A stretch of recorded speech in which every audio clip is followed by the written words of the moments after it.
하나님의 말씀은 야고보서 1장 22절입니다. 너희는 말씀을 행하는 자가 되고 듣기만 하여 자신을 속이는 자가 되지 말라.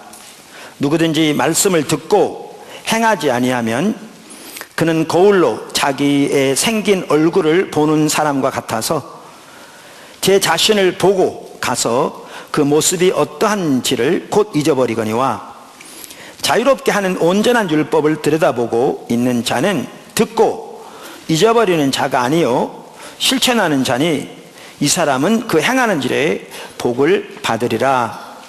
아멘.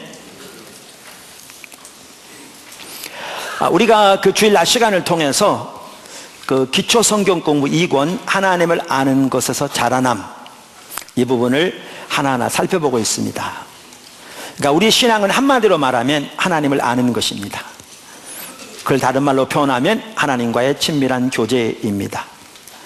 그래서 우리는 우리의 일생 동안 하나님을 아는 일에서 자라나야 합니다. 할렐루야. 그런데 하나님을 아는 일에서 자라나는 데 있어 중요한 요소들이 있는데 그 중에 하나가 말씀 묵상입니다. 그래서 우리가 몇 주 동안 지금 말씀 묵상에 대해 살펴보고 있고, 오늘은 그 중에 이제 구체적으로 어떻게 하나님의 말씀을 묵상할 것인가, 그 방법을 살펴보는 세 번째이자 마지막 시간입니다. 그러면서 우리가 그동안 하나님의 말씀을 묵상하는 방법을 크게 7가지로 나눠서 말씀드렸는데 여러분 다 기억하고 계시죠? 그러니까 여러분들이 반드시 이 삶을 배우고 그 삶을 살며 그 안에서 자라나기를 예수님 축복합니다. 저는 우리 포도나무교회 지체들에게 정말 감사하고요. 왜냐하면 그 배운 대로 잘 안 될지 모르지만 그대로 살아가려고 노력하는 것이 너무나 귀해요. 너무 감사해요. 제가 어제 결혼 주례 때문에 1시 기도회를 못 인도할 것 같아서 이렇게 다른 분에게 부탁을 하고 주례를 마치고 왔더니 시간이 되더라고요. 근데 제가 피곤해서 인도하지는 못했고 조금 1시 넘어서 바로 들어가서 뒤에 앉아서 같이 기도하는데 많은 분들이 좀 더 오더라고요. 그래서 주님을 찾고 기도하고 새벽 시간에도 오전 7시 타임에도 저녁 7시 타임도 그 다음에 낮에 2시간 단위로 모이는 시간에도 그리고 그 배운 대로 삶에서 순종하고자 하는 그게 얼마나 귀하고 얼마나 참 소중하고 감사한지. 그래서 그 말씀을 묵상하는 것에 있어서도요, 여러분 우리가 배운 7가지를 반드시 기억할 뿐만 아니라 그 안에서 여러분 모두가 반드시 자라나셔야 합니다. 할렐루야. 그 7가지를 요약하면 이렇게 말씀드릴 수 있습니다. 첫째가 뭐죠? 하나님과의 정기적인 만남의 시간이 필수이다. 두 번째, 성경을 자세히 읽으면서 묵상한다. 세 번째, 하나님께서 깨닫게 하신 것이 하나님께서 말씀하신 것이다. 네 번째, 하나님께서 말씀하신 것을 묵상 노트에 기록한다. 다섯 번째, 하나님께서 말씀하신 것을 위해 기도한다.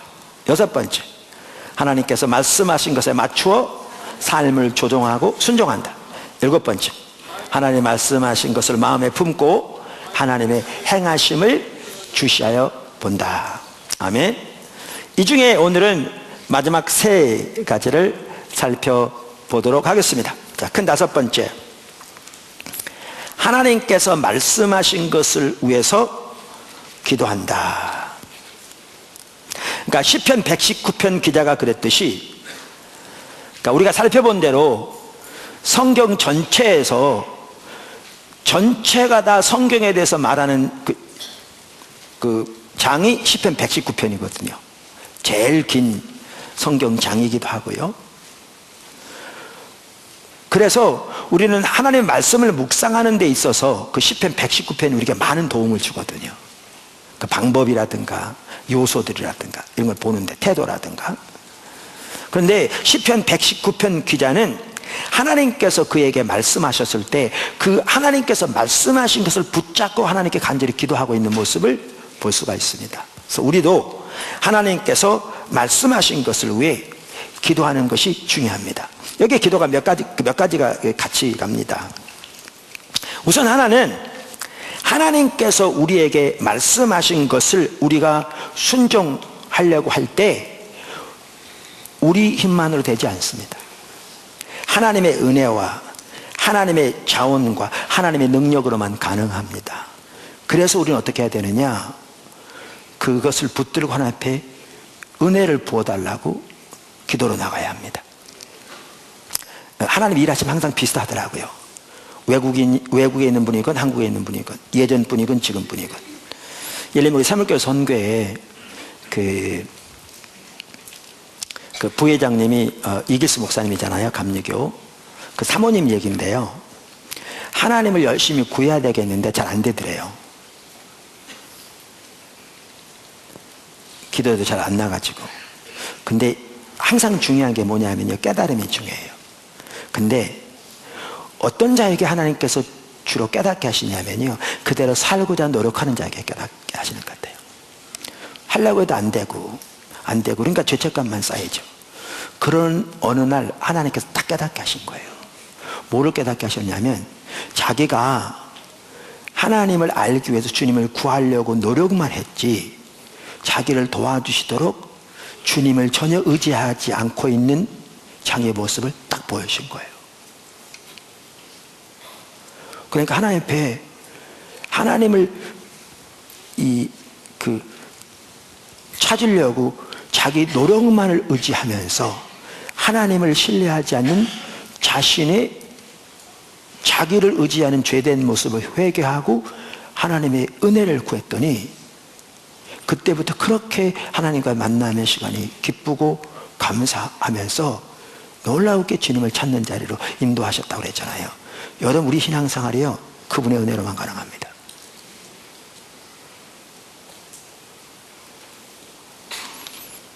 그리고 핵심은 성령이 깨닫게 하시는 겁니다. 근데 많은 경우에 금방도 말씀드린 대로 100%는 아니라도 많은 경우에 주님의 뜻대로 살고자 고민하는 자에게 주님이 깨닫게 하십니다. 그래서 여기에 하나님께서 말씀하신 것을 붙들고 기도하는 부분이 여기에 들어갑니다. 기도하는 부분이. 그 다음에 또 뭐가 기도가 여기 들어가느냐?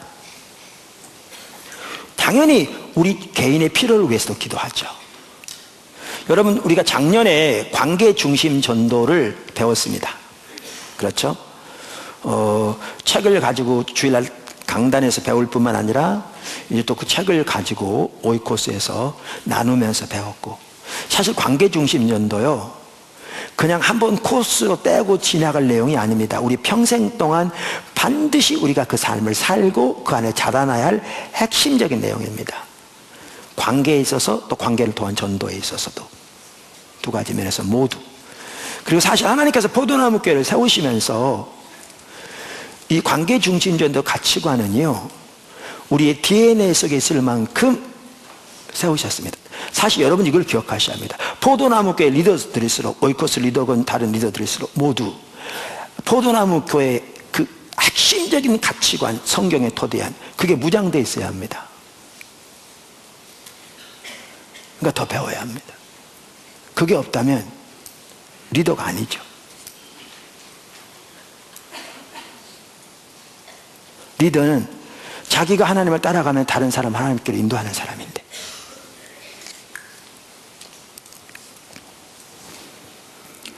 그래서 여기서 기도 중에 나오는 게 뭐냐면 그 관계 안에 있는 사람들 포함해서 기도도 거기 나와야 합니다. 관계에 동심하는 사람들의 필요를 보고 그들을 위한 기도, 여기 같이 들어가는 거죠. 그런데 더 중요한 한 가지 요소가 저는 있다고 생각합니다. 여기 그게 뭐냐면 하나님 나라와 하나님의 의를 위한 기도, 여기 같이 가야 합니다. 이게 바로 이 다음에 이어지는 그 한 핵심적인 요소가 이제 기도입니다. 이제 그때 더 살펴볼 텐데, 우리는 기도 그러면 뭐를 기도하라고 그러냐면 그저 내 필요한 내 목적을 위해 줄기차게 하나님 앞에 주세요 주세요 주세요라고 구하는 것을 기도라고 생각하기 때문에 성경에 하나님의 사람들이 했던 진정한 기도의 모습을 전혀 모르는 경우가 너무너무 많습니다. 너무너무 많습니다. 그런데 성경에 나오는 하나님의 사람들은 다 이렇게 기도했습니다. 그러니까 예를 들면 이런 겁니다. 시편 119편 기자만 하더라도 우리가 지난번에 이미 살펴본 것처럼 사면초가와 같은 어려운 상황에 닥쳤잖아요. 그죠? 그 사면초가와 같은 어려운 상황에 닥쳤을 때 그는 당면한 처지를 위해서도 기도합니다. 봤잖아요. 근데 그저 자기 변호해 주세요, 자기 도와주세요, 그런 차원이 아니었습니다. 우리가 이미 본 대로 그들은 주변의 사람들이 하나님의 말씀을 멸시하고 무시하면서 세상적으로 너무나 교만하고 목이 곱고 그러면서도 의기양양하는 죄악 가운데 사는 모습을 보고 그는 뭐라고 표현했느냐, 자기 눈물이 시내처럼 흘렀다 이렇게 돼 있어요. 우리에게 그 자세가 필요합니다. 저에게 그 자세가 더 필요하고요, 여러분에게 그 자세가 더 필요합니다. 이게 하나님의 질투입니다. 그러면서 그 사면초가와 같은 상황에서도 그는 하나님의 길, 하나님의 말씀을 붙잡고 서기를 원했고요, 자기를 위한 기도도 심지어 뭘 위해 기도했느냐, 하나님이 세워주심으로써 하나님의 말씀의 능력이 여전히 역사하며 하나님의 인류를 주관하시는 주권자 하나님이심을 드러내셔서 저들로 하나님께로 돌아오며 하나님의 공의를 드러내달라고 그렇게 기도한 겁니다. 이 기도가 여기 나와야 합니다. 하나님의 나라와 목적과 뜻이 이 땅에 이루어지도록 구하는 기도, 이걸 우리가 중보기도라고 부릅니다. 사실은 중보기도라고 부를 필요가 없습니다. 이게 하나님이 사람들 했던 기도인데 우리는 기도하면 아까도 말한 대로 그저 자기 필요한 목적을 위해 줄기차게 구하는 걸 기도라고 생각하니까 이걸 중보기도라고 따로 부르는 거죠. 여기 기도의 중요한 한 부분이 뭐냐 하면, 이제 우리가 집중적으로 개인적으로 교회적으로 하나님을 추구하며 주님을 따라가는 가운데 주님께서 우리에게 보이신 주님의 목적과 뜻과 의중, 그래서 그 뜻이 이루어지도록 구하는 기도가 같이 가는 거죠. 우리 중보기도 모임 이런 기도를 같이 하는 겁니다.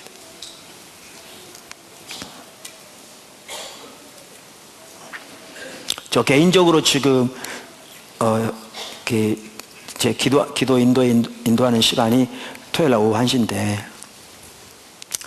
그때 기도할 때마다 또 제가 다른 경로로 제가 기도 인도할 시간이 있으면 저는 이 기도를 꼭 같이 부탁합니다. 이 시점에서 정말 기도가 필요한데 하나님만 하실 수 있는 중요한 일이죠. 그게 뭐냐 하면 새물결 기도학교 기숙사를 위해 기도합니다. 작년에 새물결 기도학교가 시작되었습니다. 초중고등학교 한꺼번에 시작됐습니다. 우리 올해 작년에까지 계셨던 귀한 선생님들의 추가로 올해 또 귀한 선생님들이 여러 분 더해지면서 학교가 점점 귀하게 잘 세워지고 있습니다. 한 분이 그러더라고요. 그 여러 대안학교를 이렇게 섬겨봤던 분인데 초중고등학교를 한꺼번에 시작하는 학교는 처음 봤다. 그러니까 예를 들면 선교원 같이 준비돼 있든 뭐 학원처럼 하고 있다가 옮겨진 데는 되지만 없는 데서. 그런데 한꺼번에 시작했는데 이렇게 빨리 자리를 잡아가는 학교는 처음 봤다. 그렇게 얘기할 만큼 정말 하나님의 늘 함께하고 계십니다. 근데 여러분 잘 알다시피 새물교 기도학교요, 제 머리에 나온 게 아닙니다. 전혀. 잘 아시잖아요. 전혀 생각지 않을 때 하나님께서 학교에 대한 하나님의 뜻과 의중을 알리셨고 그걸로 우리들이 수없이 모여서 기도하고 구하고 하나님의 의중을 살피고 우리가 여러분 아시다시피 그러면서 하나님들을 따라 시작했기 때문에 이게 하나님의 일인 거죠. 그런데 중고등학생은 기숙학교거든요. 주님이 주교 잘 키우기 위해서. 근데 내년 되면 어떤 일이 있는가? 기숙사가 부족할 뿐만 아니라 교실이 부족해집니다. 대안이 별로 없는 상황입니다. 근데 이거는 포도나무 교회에 살 일은 아닙니다. 새물교 기도학교에 살 일입니다. 그러니까 저는 어떻게 하느냐, 기회가 있을 때마다 주님께 구합니다. 하나님, 기숙사가 필요합니다.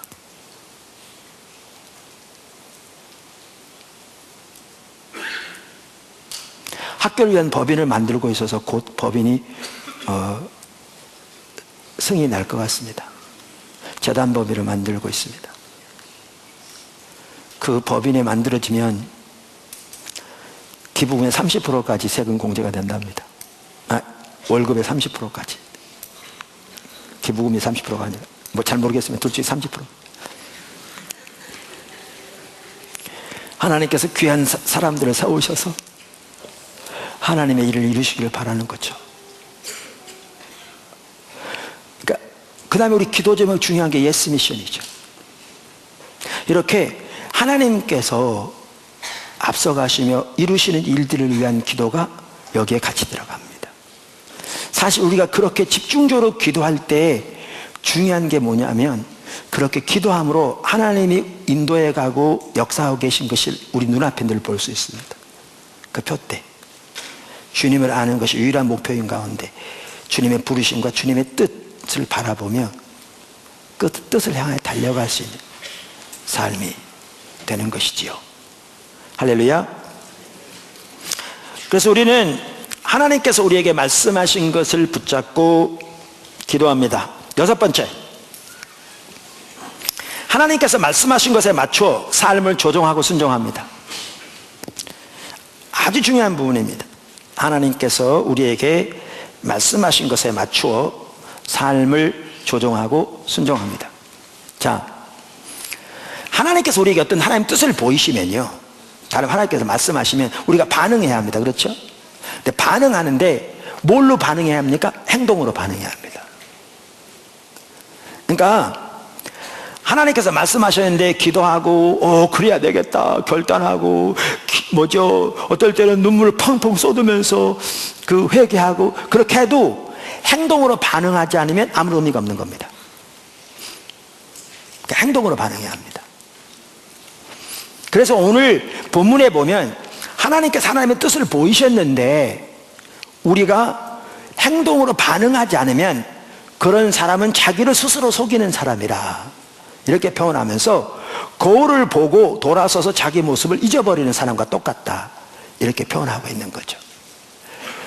하나님의 율법은 더 나아가 하나님의 말씀은 우리 영혼의 거울과 같은 거거든요.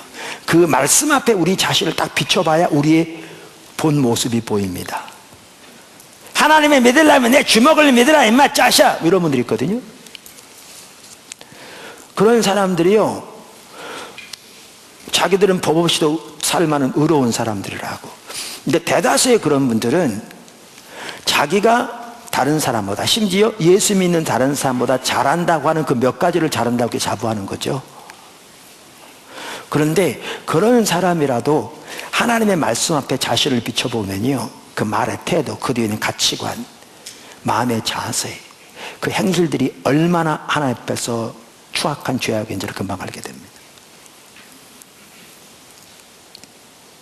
여기 깨끗한 것 같잖아요. 깨끗합니다. 실제 이 지역의 공기도 서울보다 훨씬 좋고.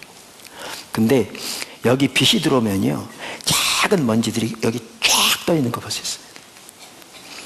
말씀의 빛 앞에서야 자신의 모습이 보입니다. 그게 말씀이 하는 일 중에 하나입니다. 그런데 하나님께서 말씀하셨을 때 행동으로 반응하지 않는 사람을 어떻게 표현하고 있는가 하면 그 말씀의 빛 앞에 비춰진 자기 모습을 보고 돌아서서 잊어버린 사람과 같다 이렇게 말하는 거죠. 그러면서 스스로 속이는 거다. 그러니까 하나님께서 말씀하시면 우리는 반드시 하나님의 말씀에 반응해야 되는데 뭘로 반응해야 한다고요? 행동으로 반응해야 한다. 행동으로.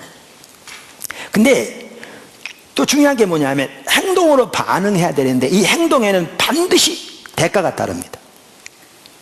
대가 지불이 요구됩니다. 대가 지불이. 그러니까 성경에 나오는 하나님의 사람들 보십시오. 예를 들면 하나님께서 모세를 애굽으로 이렇게 이스라엘 백성 건지는 하나님의 일을 위해서 보내셨는데 모세가 하나님의 그 부르심에 반응하게 행동으로 반응했는데 그가 치렀을 대가를 생각해 보세요. 금방 할 수 있잖아요. 그러니까 하나님이 말씀하시면 행동으로 반응해야 되는데 이 행동에는 반드시 대가 지불이 따릅니다. 상황에 따라 큰 대가, 작은 대가. 대가 지불 없는 행동은 없습니다. 원래 사실 많은 성도들이 하나님의 말씀하신 걸 깨닫고 그 일에 반응해야 되는 행동으로 반응하지 못하는 혹은 반응하지 않는 가장 주된 이유가 뭐냐? 대가지불이 두려워서 그렇습니다.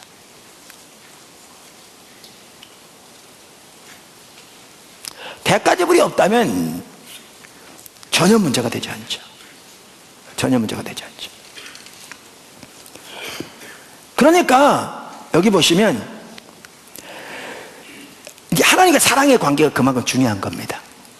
그러니까 하나님과의 사랑의 관계 가운데서 그분을 우리의 존재를 다해 사랑하는 삶 가운데 있으면 이 대가지불이 더 이상 대가가 아닙니다.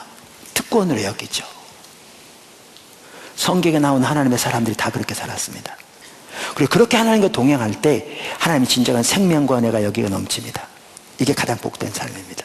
근데 예수를 믿어도 우리 신앙이 타락하면 다 자기를 위해 살아갑니다. 자기 목적, 자기 목표, 세상에서의 자기 일을 위해 살아가고 하나님은 자기 목적을 위한 수단으로 전락합니다. 이런 사람들도 얼마든지 새벽기도 안 빠질 수 있고 11조 잘할 수 있고 다른 헌금도 드릴 수 있습니다. 그런데 그들은 이렇게 예배를 드리고 헌금을 드리는 이유가 뭐냐 하면 자기가 원하는 거 이거 이뤄달라고 하나님께 드리는 겁니다. 공을 쌓는 거죠. 그러니까 율법주의죠. 마치 뇌물을 드린 것처럼. 이런 이해를 가지고 있는 사람들은 하나님의 법에는 관심이 없습니다.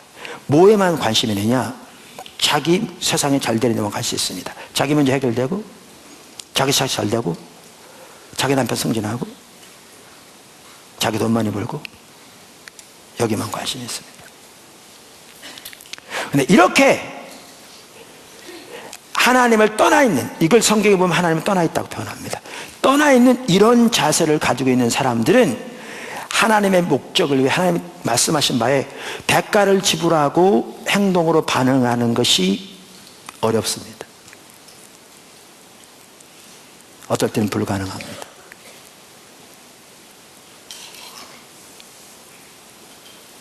그래서 이 행동으로 반응하는 데 있어서 가장 핵심은 하나님과의 사랑의 관계입니다. 그래서 예수님께서 요한복음 14장에 나를 사랑하면 내 말을 지키리라, 나를 사랑하지 않으면 내 말을 안 지키리라, 내 말을 지키는 자가 나를 사랑하는 자고 내 말을 지키지 않는 자는 나를 사랑하지 않는 자다, 이렇게 단도직입적으로 말씀하셨습니다.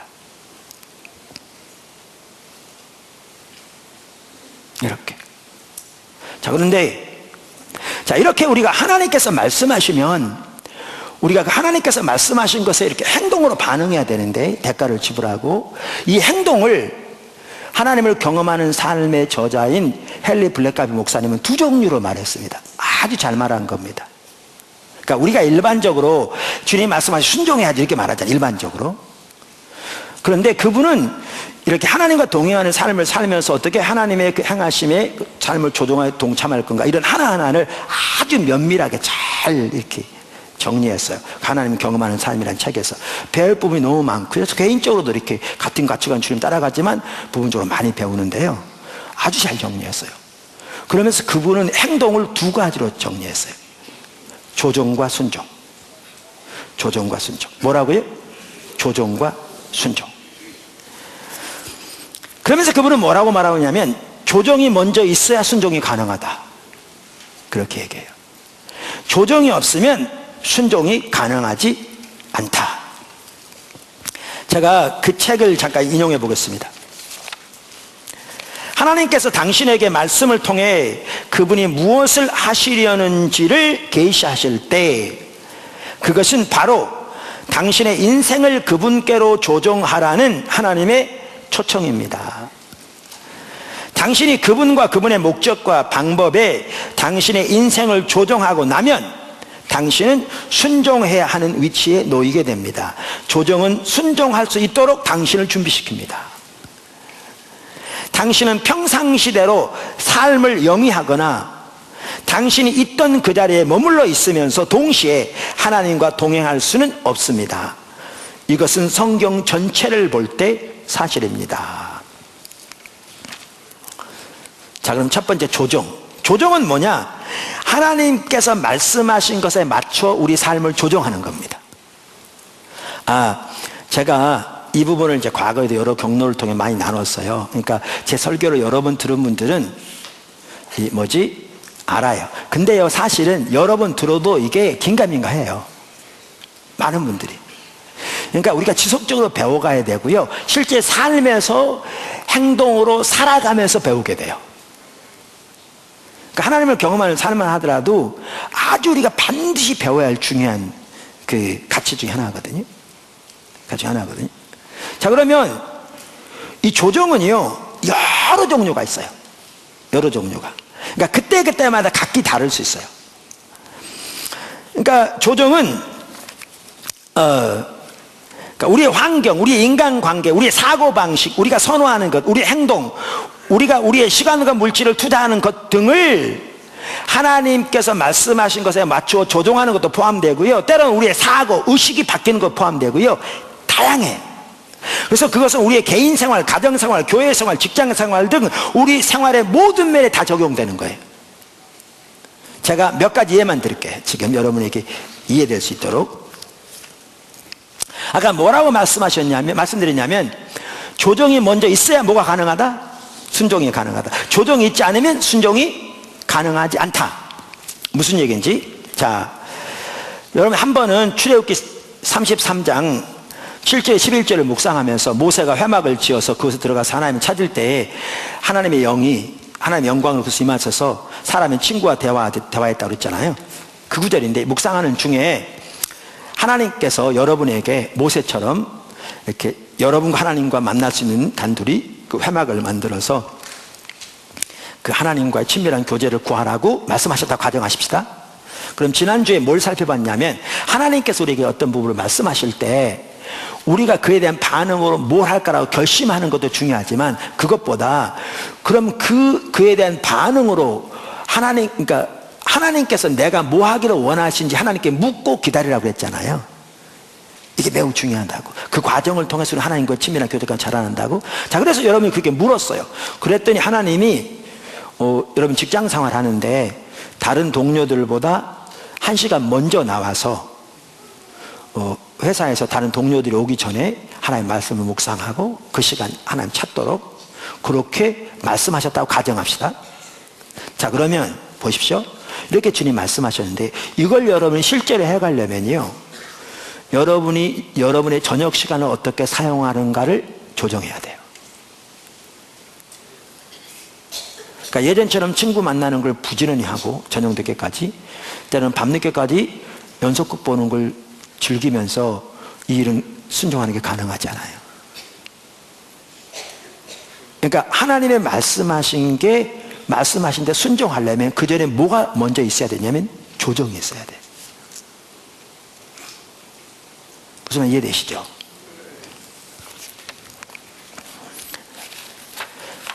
조정은 다양한 그 면이 있어요. 그러니까 소위 말하면 여러 가지 그 모양을 띌 수 있다고요. 제가 이번에 그런 얘기를 자주 나눴는데, 제가 고등학교 3학년 때 주의 종으로 하나님께 저를 부르셨다고 그랬잖아요. 제가 학교 다녀왔는데 이유도 모르게 목탕 가서 목 깨끗하게 하고 손도 발도 깎고 옷 새로 갈아입고 우리 동생들하고 쓰는 방에 그 십자가 벽에 있는 앞에 무릎 꿇고 주님 찾는다 기도한다고 앉았는데 하나님이 또렷하게 저를 주의 종으로 부르시더라고요. 귀로 들리는 소리가 아니라 이렇게 또렷하게 알겠더라고요, 제가. 근데 주님이 그렇게 말씀하신 그 순간 저는 저의 인생을 복음의 사역을 위해서 영원히 조정한 거거든요. 다음날 신학교 간 거 아니었고요. 실제로 고등학교 졸업하고 우리 집이 가난했기 때문에 제가 상고로 갔다고 그랬잖아요. 은행에 들어가서 은행에서 몇 년 근무했었거든요. 근데 그날 이후로 저의 인생의 방향과 목표는 영원히 조정됐었거든요. 한 번도 다른 일을 생각해 본 적이 없거든요. 예를 들면 어떤 분이 20대 때 선교사로 부름을 받았다고 가정해 보십시다. 근데 이럴 때 우리는 어떻게 많이 하느냐면 이제 환경이 열릴 때까지 기다리거나 그냥 잊어버립니다. 그래가지고 40대 와서 그때 사실 20대 하나님께 나를 선교사로 부르시는데 이렇게 얘기해봐야 아무런 의미가 없는 거죠. 뭐가 문제인 줄 아십니까? 하나님이 그때 분명히 하나님이 부르셨으면 뭐 했어야 했는데요? 삶이 조정되어 있어야 됐어요. 당장 선교사 안 갈 수 있어요. 왜냐하면 그 다음날 선교사 가는 일은 아니거든요. 그러나 그때 삶이 조정되어 있어서 자기의 모든 인생이 하나님의 부르심에 맞춰져 있고, 그렇게 되면 이제 자기가 어떤 삶을 추구할 건지 어떻게 살아갈 건지도 보여지거든요. 그것에 따라서 주님의 은혜를 구하며 기도할 뿐만 아니라 그걸 위해 준비하는 삶을 살고 있었어야 어떻게 되느냐? 주님이 길을 여셨을 때 갈 수 있을 텐데, 주님 말씀하셨는데 삶이 조정되어 있지 않으면 주님이 실제로 길을 여셔도 그 사실을 전혀 모를 뿐만 아니라 실제로 열어도 순종할 준비가 전혀 안 되어 있는 겁니다. 조정이 되어 있어야 순종이 가능합니다. 순종이 가능합니다.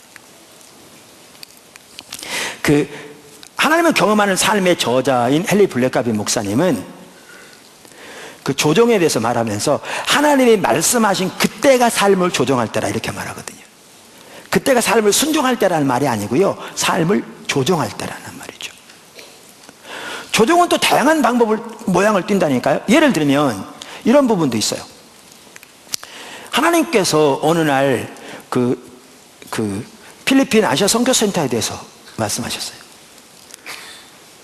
여러분, 이 뒤에 우리 지금 여기 1차로 개발되어서 저기 지금 학교 하고 있고 식당 있잖아요. 어마어마한 돈이 들어갔죠. 이전부터 하나님께서 하나님의 뜻을 보여서 우리가 기도하고 있었거든요. 이거요, 그 당시에만 하더라도 우리는 이렇게 큰 규모로 될 거 전혀 상상도 못했지만 그래도 최소한 몇십억은 들어갈 거는 알고 있었거든요. 근데 우리가 교회가 큰 것도 아닌데 이런 걸 앞에 두고 있는데 외국에서 10억 이상이 넘는 돈이 들어갈 그 일들을 제가 추진하겠습니까? 저는 안 그렇거든요. 우리 해외 잘 섬겨야 합니다. 지난주도 너무나 놀라운 일이 있었다고 나눴고, 지금 현재도 여러 나라의 귀한 일들을 하고 있습니다. 그런데 저는 거기까지는 믿음이 못 따르는지, 근데 이 말이 어디서 나왔느냐 하면 현지 목회자들 사이에서 나온 겁니다. 그들이 그냥 한 게 아니라 기도하는 중에 뜻을 분별한 거예요. 근데 딱 듣는 순간에 무슨 생각이 딱 보여지냐면 제 눈에 이게 지금 하나님이 일하고 계신 건데 이게 보이더라고요. 그럼 우리는 하나님이 일하고 계시면 어떻게 해야 되죠? 순종해야죠. 그럼 보십시오. 제가 이런 상황인데, 목사가 쉽지 않겠죠? 그런데 이런 상황인데 이게 하나님의 뜻이 딱 보여졌을 때 저는 어떻게 했느냐? 이게 조정인 겁니다. 이걸 하나님의 뜻으로 인정하고 받아들이는 겁니다. 거기에 맞춰서. 그리고 저는 저부터 현금합니다. 잘 기억이 안 나는데 그때도 마이너스 통장에서 빼가지고 500만 원인가 뭐 했을 겁니다. 근데 이 전체에 비하면 그건 아무것도 아니죠. 근데 저는 지금 뭐 하고 있냐면 이걸 하나님의 뜻으로 인정하고 조정한 겁니다. 그리고 이제 주님 어떻게 하실지, 주님 하셔야 되는데 어떻게 됩니까? 고민하고 참고 하는 과정에서 주님의 길도 방법도 보이셔서 그 놀랍게 인도하신 거 여러분 많이 들으셨습니다. 근데 요때 조정이 안 됐으면 이게 순종이 됩니까? 안 됩니까? 안 됩니다. 너무나 많은 사람들이 하나님께 하나님의 뜻을 보이셔도 많은 사람이 어떻게 생각하냐면 때가 되면 하나님이 하시겠지라고 생각하고 망각해버리거나 지금 환경적으로 그게 가능하지 않기 때문에 그냥 시간이 되면 때가 열리겠지라고 그냥 그걸 놔버리고 잊어버리기 때문에 뭐냐 하면 하나님이 일하시는 걸 놓쳐버리는 겁니다. 그러니까 삶이 조정이 먼저 돼야 되는데 조정이 안 되니까 순종이 가능하지 않을 뿐만 아니라 순종할 수 있는 자리가 오지 않는 거죠. 그래서 우리는 하나님께서 말씀하시면 일반적으로 순종해야지라는 게 생각하는데 이걸 정말 잘 나누는 거라고요. 그래서 행동으로 반응해야 되는데 행동이 하나는 조정이다. 조정이 먼저 있어야 비로소 순종이 가능하다라는 것입니다. 여러분 반드시 이런 사람을 배워가셔야 합니다. 반드시. 할렐루야. 자, 그 다음에 이제 행동의 또 한 종류가 뭐라고요? 순종. 이제 조정했으면 그럼 조정만 가지고 된 겁니까? 안 되죠. 이제 어디까지 나가야 돼요? 순종까지 나가야 되는 거죠. 그래야 이게 완성되는 거죠.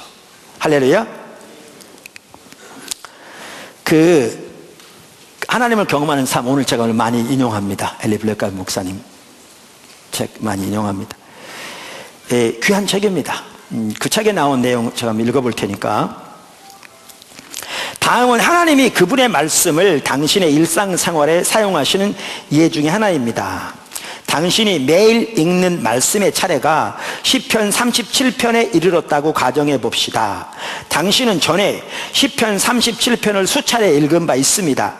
읽어가던 중 21절에 이르게 되었습니다. 악인은 꾸고 갚지 아니하나. 당신은 그 구절에 마음이 쏠립니다. 그러니까 하나님께 성경을 통해서 이렇게 말씀하기 원하실 때 여러 가지 방법들을 사용하시는데, 그 중에 하나가 어떨 때는 그 구절이 자꾸 마음에 쏠린다고 했죠. 못 넘어가게 자꾸 신경 쓰이고, 어떨 때는 심지어 거슬리기도 한다. 주님이 지금 뭘 말씀하기 원하신다고요. 할렐루야. 그 구절에 마음이 쏠립니다. 당신은 그 구절을 다시 읽습니다. 그리고 당신이 갚지 못한 빚을 기억해 냅니다. 당신은 그 말씀이 당신에게 해당이 됨을 깨닫습니다. 성령께서 마음을 열어 깨닫게 하신 것이 하나님께서 말씀하신 걸 했잖아요. 성령님이 방금 그 말씀을 통해서 당신에게 말씀하신 것입니다. 당신은 진리에 맞부딪혔습니다. 당신은 이제 빚을 지고 갚지 않는 사람이 하나님의 눈에는 악이라는 사실을 깨닫습니다. 성령님은 이 구절이 적용되는 당신 삶의 특정한 사건에 당신의 관점을 집중시키셨습니다. 그러니까 어떤 빚졌다 안 갚은 생각이 났다, 그 말이죠. 집중시키셨습니다. 그분은 당신의 죄를 깨닫게 해 주시는 분입니다. 그분만 이런 일을 하실 수 있습니다. 하나님이 방금 성령으로 그분의 말씀을 통해서 당신에게 말씀하신 것입니다. 하나님은 당신의 인생에서 하나님과의 사랑의 관계에 장애물이 될 만한 어떤 것도 원치 않으십니다. 중략.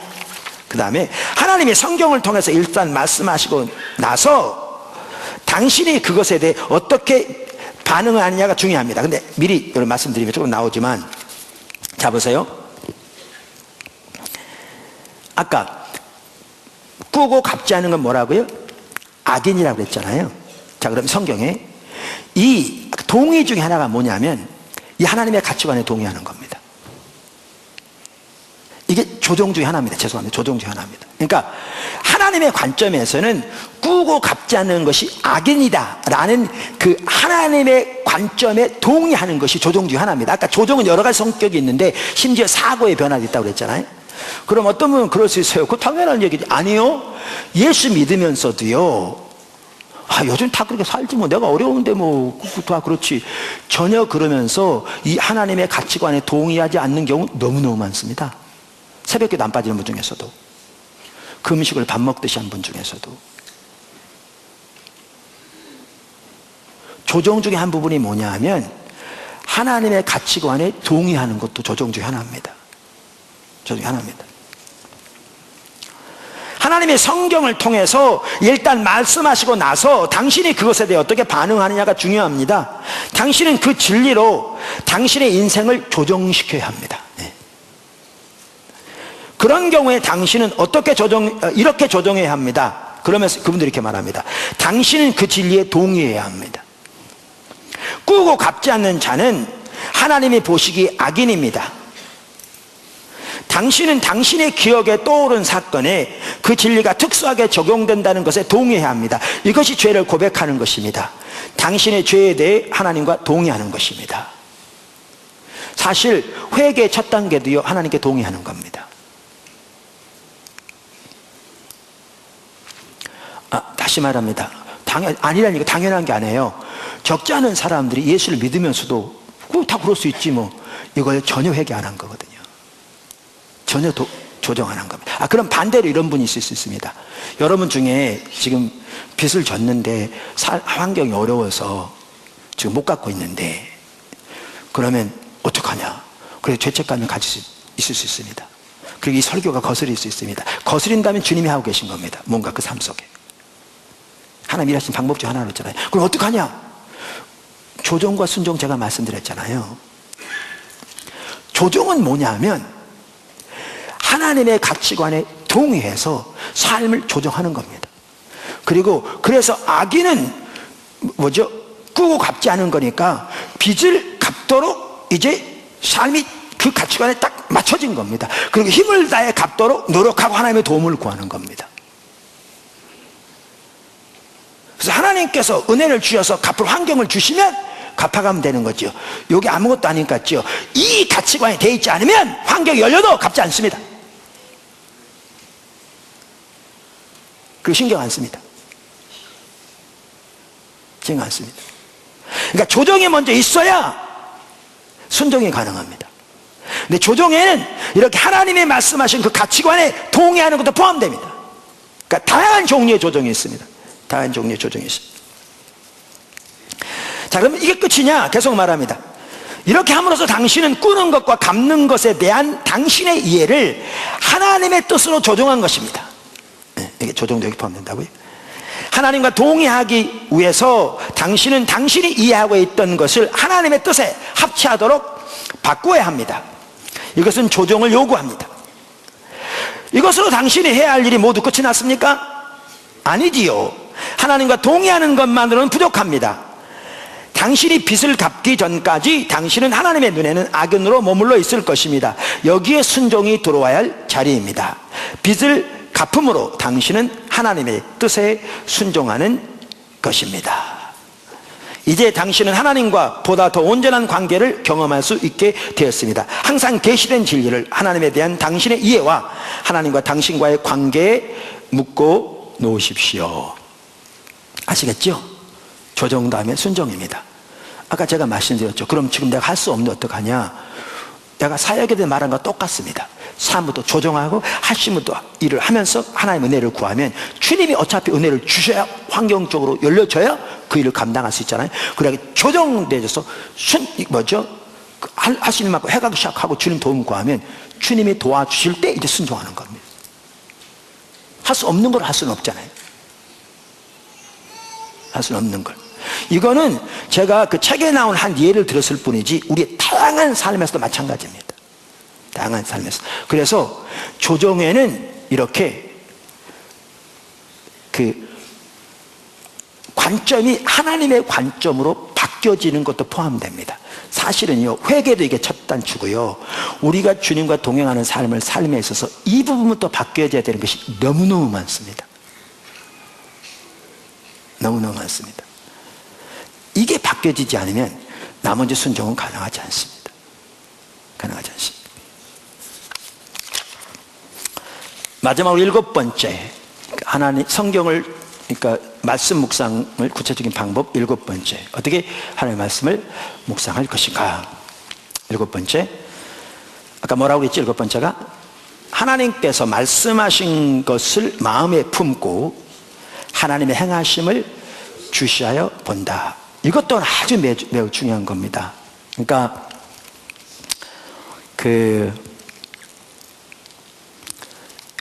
제가 여기서 지금 이렇게 나누는 이 방법은 일반적으로 다른 분들이 나누는 큐티하는 방법과는 조금 다를 수 있습니다. 다 비슷비슷한데요, 다. 이 큐티 방법은 중요하지 않습니다. 그러니까 그걸 통해 하나님의 뜻을 더 전반적으로 알 뿐만 아니라 하나님과의 교제 가운데 저 자라나게 하고 하나님 뜻을 발견하고 순종하는 자료를 이끈다면 모두가 다 귀합니다. 다 소중합니다. 그래서 뭐 우열이 있는 게 아닙니다. 근데 저는 왜 이렇게 지금 7가지로 이렇게 나누냐면 이게 시간은 저 걸릴 수 있는데요. 특별히 하나님과 동행하는 삶, 우리의 신앙을 하나님을 아는 것을 자라나는 관점에서 살펴본다면 저는 매우 중요한 부분이라고 믿습니다. 실제로 여러분 그렇게 해보시면 정말 하나님과 귀한 교제 가운데 반드시 자라나는 것을 경험하게 될 줄 확신합니다. 아멘. 그래서 마지막 7번째가 뭐냐면 말씀드린 대로 하나님께서 말씀하신 걸 품고 이제 주시해 보는 겁니다. 근데 우리는 기도만 이렇더라고요. 이렇게 생각하죠. 우리는 기도하면 뭐냐면 문제가 있으면 하나님 기도합니다. 어떨 땐 주의 삼창하고 합니다. 주여 주여 주여 도와주시옵소서 기도합니다. 잘하시는 겁니다. 영국에 갔더니 우리 거기 있는 팀들은 주여를 부른데 바디메오가 예수님이 불렀던 것처럼 자기의 절박함을 다해서 주님을 부르자 그렇게 시작하더라고요. 그 일리가 있는 얘기예요. 곧 죽어갈 것처럼 주님을 불러요. 그렇게 하면서 은혜를 많이 경험한데 여러분 한번 해보세요. 기도 실력이 잘 깔아놨으니까 혼자 가셔서 그렇게 한번 해보세요. 좋아요. 근데 제가 하는 말은 이제 뭐냐 하면 다 기도하는 건 좋은데 그렇게 기도하고 나서 우리는 어떻게 생각하는 경향이 많냐 하면 이제 하나님이 하나님의 때 어떻게 하시겠지라고 생각하고 돌아서서 그냥 가버려요. 우리는.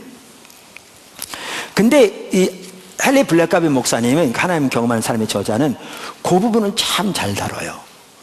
그러니까 하나님께 기도했으면 하나님이 우리의 기도를 들으실 것이기 때문에 이제 우리의 환경에서 어떻게 그분이 역사하시는지를 주시해 보는 게 필요하다. 너무나 중요한 부분이죠. 우리가 반드시 배워야 할. 물론 이 부분을 지금 다 설명할 수 없습니다. 그러면 또 한 번의 설교가 필요하니까 과거를 살펴보았고 또 앞으로도 살펴볼 기회가 있을 거고.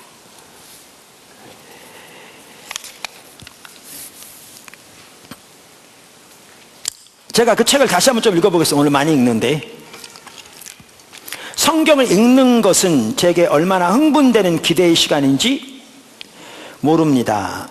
하나님의 영은 하나님의 마음을 아십니다. 그분은 하나님이 제 인생에서 어떤 일을 하실 준비가 되었는지 알고 계십니다. 그리고 하나님의 영은 하나님과 그분의 목적들과 길들에 대한 저의 이해를 열어주시기 시작합니다. 저는 이것을 아주 심각하게 받아들입니다. 다음은 하나님이 그분의 말씀을 통해서 진리를 계시하실 때 제가 응답하는 방법입니다. 저는 그 성경 말씀을 적습니다. 그리고 그것을 놓고 묵상합니다. 저는 제 자신이 그 말씀의 뜻 가운데 푹 빠지게 되도록 노력합니다. 저는 저의 인생을 그 진리 곧 하나님께로 조정합니다. 저는 하나님께 동의하고 하나님이 계시하신 방법대로 일하시도록 하기 위해 필요한 모든 일에 착수합니다. 그리고 저는 하나님이 그날 종일 그 진리를 저의 삶에 사용하시도록 주목하며 온 신경을 곤두세웁니다. 하나님이 당신에게 진리를 계시하시도록 당신도 제가 밟는 그 과정을 따라 하실 수 있을 것입니다. 자, 그러면서 이제 이렇게 기도했으면 어떻게 한다고요? 하나님 향하심을 주시해 본다. 그러면서 그에 대한 좋은 예가 이 책에 있더라고요. 다룰 수 있는 좋은 예가. 이렇게 써 있습니다. 우리 교회를 우연히 방문하신 분이 계셨습니다. 그분은 우리 교회 게시판 아래쪽에 쓰여있는 우리 교회의 카일 선교를 위해 기도하십시오, 프린스 알버트 선교를 위해 기도하십시오, 러브 선교를 위해 기도하십시오, 레지나 선교를 위해 기도하십시오, 블레일 레이크 선교를 위해 기도하십시오 등의 문구를 보았습니다. 그는 그것이 무엇인지 무슨 뜻인지 물었습니다. 지금 이 이름들은요, 그 세스커처원 주의 도시 지명들입니다. 하나님이 이분을 캐나다 세스커촌 주에 있는 세스코튼이라는 곳에 이렇게 보내셔서 교회를 그리 부임하게 됐는데요. 갈 때 청장령 성도가 20명이 안 됐습니다. 자기 친구들은 다 이제 시골에 썩으러 간다고 그렇게 말리기도 했습니다. 하나님도 갔습니다. 근데 하나님이 가자마자 얼마 안 돼서 그 세스커촌 주에 있는 주요 도시들마다 복음주의 교회, 침례교회를 세우라고 말씀하신 겁니다. 우리 같으면 그럴 겁니다. 지하 가름도 못하면서 20명도 안 되는데 무슨 수로? 근데 이 일은 하나님께서 하시고 하나님의 목적을 보이시면 이제 교회가 하나님의 뜻을 따라가면 하나님이 하나님의 능력을 이루시니까를 계속 가르친 거죠. 그러면서 하나님께서 놀라운 많은 일을 행하십니다. 그 책에 보면 몇 가지 예들도 있는데 정말 귀한 일. 우리가 사실 그렇게 따라왔습니다. 매우 작은 자원을 가지고 하나님 그 엄청난 일들을 수없이 하셨습니다. 근데 그렇게 하면서 지금 이거는 그 도시들의 이름입니다. 이렇게. 그런데 한 분이 방문해서 물은 거죠. 이게 뭔가. 근데 제가 보기에는요, 담임 목사님을 만났던 것 같아요. 왜냐하면 뭐라고 썼냐면, 저는 우리 교회가 서약한 바에 대해서 설명하였습니다. 근데 저는 이런 생각도 해봐요. 만약 그 방문한 분이 그 성도 중에 한 명을 만나서 이렇게 물었더라면 그는 어떻게 반응했을까?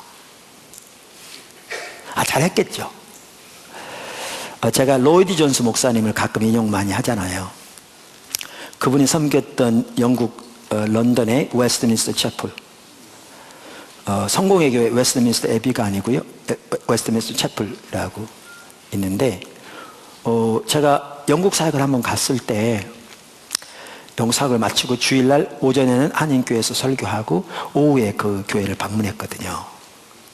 근데 주일 오후에 예를 들면 시간은 지금 정확하지 않은데 이름 2시 반이라 그러면 한 2시부터 문 여나 봐요. 아마 런던 다운타운에 강도들도 많아서 그런지 모르겠지만 문을 닫아놓고 속에서 이렇게 안내원들이 주보도 접고 얘기하고 있더라고요. 우리가 먼저 가가지고 유리창으로 들여다보고 있잖아요. 속에 이렇게 이러고 들여다보고 왔다 갔다 하고 아시아계 사람들 몇 사람들이. 그런데 아무도 문 안 열어주더라고요. 근데 조금 있다가 그걸 보더니 한 남자분이 문을 열어서 우리가 들어가서 미리 가서 앉았는데 그분이 나중에 보니까 담임 목사님이셨더라고요.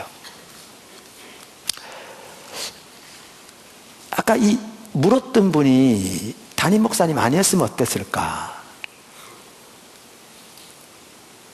저는 우리 지체들이 성숙해서 정말 교회를 향한 하나님의 부르심과 비전, 목적을 보고 이렇게 올바로 반응할 수 있도록 자라나 있어야 한다고 생각하거든요. 여기에 초점이 있어야 한다고 생각하거든요. 모든 리더들은 가장 먼저 그렇게 해야 되고 우리 모든 지체들이. 계속 읽어보겠습니다. 저는 우리 교회가 서약한 바에 대해서 설명하였습니다. 하나님의 성경 공부반이나 교회를 원하는 사람을 보여주시기만 하면 우리 교회는 반응을 보일 것입니다. 그는 물었습니다. 그렇다면 제가 당신들에게 우리 마을에 와서 침례교회를 세우는 일을 도와달라고 하면 거기에 반응을 보이겠다는 말씀입니까? 저는 그렇다고 대답했고 그는 울기 시작했습니다. 그는 우리 교회로부터 약 120km쯤 떨어진 리로이라는 곳에서 건축 일을 하는 사람이었습니다. 그는 사람들에게 리로이의 침례교회를 세우자고 24년 동안을 탄원하고 다녔다고 말했습니다. 그를 도와주기를 원하는 사람은 아무도 없었습니다. 그는 우리에게 혹시 와서 도와줄 수 있겠느냐고 물었습니다. 우리는 리로이의 교회를 설립했습니다. 우리는 메인 스트리트에 두 교회에게 터를 샀습니다. 그는 너무나도 강력한 나머지 학교 건물을 사서 그 터로 옮겼습니다. 그는 지금 평신도 목회자로 리로이를 포함한 그 일대에서 사역하고 있습니다. 그의 두 아들은 모두 하나님의 복음의 사역자로 부르심에 응했습니다. 우연히 방문한 사람을 통해서 일을 한 겁니다. 근데 그때 아까도 말한 대로 방문해서 물었는데 그거요? 우리 기도 제목이에요. 이렇게 해버렸다면 이 너무나 소중한 일들은 다 쏟아져 버렸을 겁니다. 그러니까 우리가 개인적으로 하나님이 말씀하신 바를 품고 기도할 뿐만 아니라 하나님께서 교회적으로 우리가 이미 나눈 것처럼 하나님을 찾는 가운데 하나님의 뜻과 의중과 목표와 목적을 보이시면 힘을 다해 따라가면서 또 그걸 위해 기도하면서 우리가 해야 할 중요한 일이 뭐냐 하면 그것을 마음에 품고 우리의 주변에서 하나님이 어떻게 일하고 계신가를 주시해보는 자세가 너무너무 중요하다는 겁니다. 이 한 사건이 이런 결과를 가져왔다니까요. 그게 중요합니다. 그러니까 이 말은 교회를 방문한 모든 사람이 하나님 보낸 사람이라 우리가 만난 모든 사람이 하나님 보낸 사람이야 그 얘기는 아닙니다. 근데 우리가 그만큼 영적인 경각심을 가지고 깨어 있어야 합니다.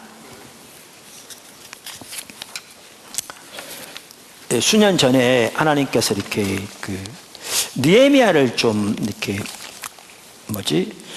자세히 읽기 원하는 마음을 주셨어요. 그래서 제가 느헤미야뿐만 아니라 에스라, 느헤미야 이렇게 전체를 쭉 묵상한 적이 있었어요. 근데 그 과정을 통해서 하나님께서 조직의 필요성을 보게 하셨고요. 그래서 그걸 엮고 기도하는 중에 또 대화하는 중에 하나님께서 새물결 선교의 실업인 선교에 대한 뜻을 알게 하셨어요. 그래서 그때 광고했고요. 수년 전에 이런 기억나시겠지만 그때 몇 사람들이 그 홈페이지에 이렇게 자원하기도 하고요. 이렇게 신청하기도 했습니다. 또 한 스텝 같은 경우에는 나에게 또 선교 회장으로 이분이 했으면 좋겠다라고 어떤 분을 추천하기도 하고. 근데 제가 그 뒤로 아무 일도 안 했습니다. 왜냐하면 하나님의 뜻은 분명했는데 하나님의 움직이심이 아직 안 보였습니다. 기다리고 있었죠. 어떤 분들은 뭐 했는데 왜 아직 아무 대답도 없냐 그래서 그냥 기다려 보십시오 그랬습니다. 그게 몇 년이 지났습니다.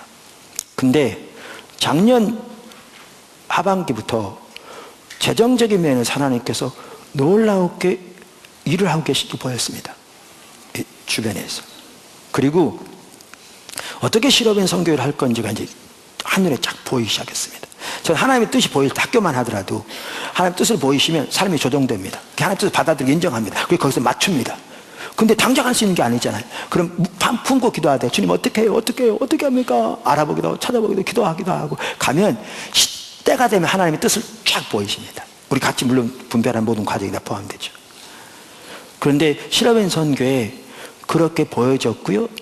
그래서 임원들 임명했고요. 지금 준비 과정이 있는데 여러분 두고 보십시오. 제가 보기엔 몇 차례 말씀드리는데 금년 한 해만 하더라도 정말 귀한 일을 하실 것 같습니다. 한 해만 하더라도. 그래서 우리는 하나님께서 말씀하신 것을 이제 마음에 품고 그것을 기도했으면, 특별히 하나님의 뜻을 따라 드리는 기도는 반드시 응답하신다고 그랬잖아요. 그러니까 하나님이 말씀하신, 하나님의 보이신 하나님의 뜻을 붙들고 기도하기 때문에 반드시 응답하시죠. 하나님께서 응답할 걸 우리가 믿기 때문에 이제 그것을 마음에 품고 우리 주변의 환경에서 어떻게 일하고 계신가를 주시해야 보고, 그게 이제 하나님이 향하신 보임에 그거에 맞춰 삶을 조정해 다시 순종하기 시작하면 하나님의 놀라운 살아계신 역사를 삶에서 경험하게 되는 것이지요. 여러분, 이 말씀 묵상 7가지 이걸 반드시 배우십시오. 지금 이것이 여러분의 삶에서 반드시 실천함으로 자라나게 되십시오. 하나님과 친밀한 교제 가운데 자라나서 정말 하나님과 동행하면서 정말 이 시대에 하나님께 귀하게 쓰임받는 모든 지체들의 삶이 되기를 주님의 축원합니다. 아멘. 자, 7가지 다시 한번 복습하고 마치겠습니다. 첫째가 뭐라고요? 하나님과의 정기적인 만남의 시간이 필수이다. 보여주지 마세요. 둘째, 하나님의 말씀을 자세히 읽으며 묵상한다. 셋째, 하나님께서 깨닫게 하신 것이 하나님께서 말씀하신 것이다. 넷째, 하나님께서 말씀하신 것을 묵상 노트에 기록한다. 다섯째, 하나님께서 말씀하신 것을 위해 기도한다. 여섯째, 하나님께서 말씀하신 것에 맞추어 삶을 조정하고 순종한다. 일곱째, 하나님께서 말씀하신 것을 마음에 품고 하나님의 행하심을 주시하여 본다. 아멘. 기도하겠습니다.